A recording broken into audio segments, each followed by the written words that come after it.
Day 13. Let's keep unlocking the Bible together. We're in Daniel chapter 3, and we're going to talk about the famous story of the fiery furnace and those three guys, Shadrach, Meshach, and Abednego. But first, let me just sort of mark out where we are historically. So we started in our reading plan talking about Abraham and Moses, and then we talked a little bit about David and his son Solomon, of course. And so this is sort of marching forward in history.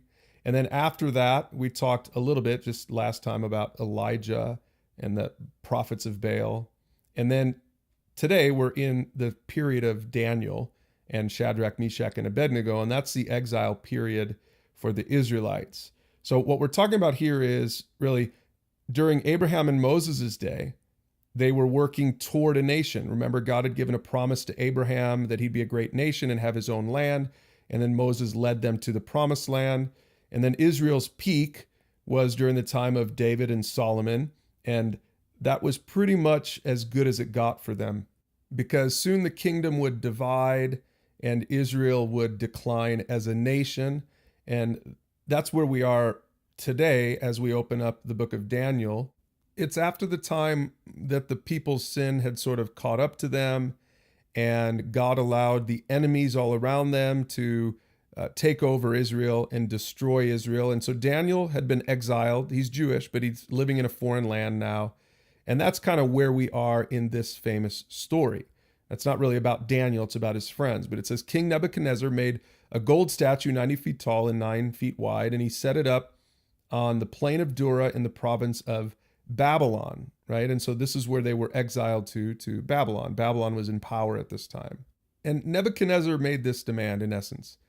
Anyone who refuses to obey and bow down to that statue will immediately be thrown into a blazing furnace. And of course, followers of God didn't bow to other gods.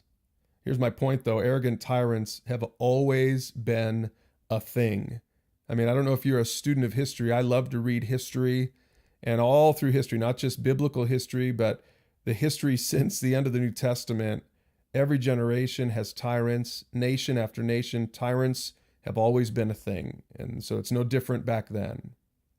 And it says here in verse 12, but there are some Jews, Shadrach, Meshach, and Abednego, this was a report that came to the king, whom you have put in charge of the province of Babylon, and they pay no attention to you, and they're not going to bow down.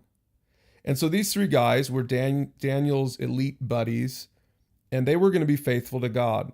In fact, if you read through the Bible, there aren't very many Bible characters that are pretty much great guys all the way through, and these three guys are an example of those, Shadrach, Meshach, and Abednego.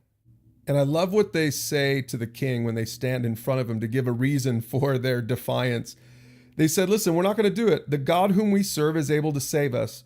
But even if he doesn't, we want to make it clear to you, Nebuchadnezzar, that we will never serve you or worship or bow down to this thing, because they believed in the one true God, Yahweh, the God of the Bible, the God of Israel, even though Israel wasn't really a thing right now. And here's what I want you to take away from this one. This right here is the perfect model of faith. Think about this in your own life, how you have to exercise faith. In essence, they were saying, we know that God can save us. That's pretty good faith. But even beyond that, they said, but even if he doesn't, we're still going to honor him. We're still going to make the right choices. And write this one down and apply it in your own life. Because there are times in your life where you have to have the faith to say, I know that God can save me. I know that God can come through in this particular situation and this thing that I'm praying for, that I'm asking for.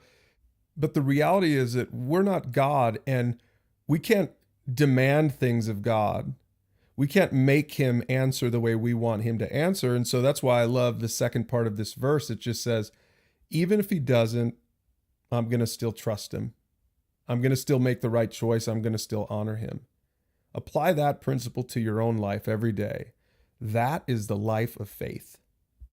And finish the chapter to see what God did in this incredible story.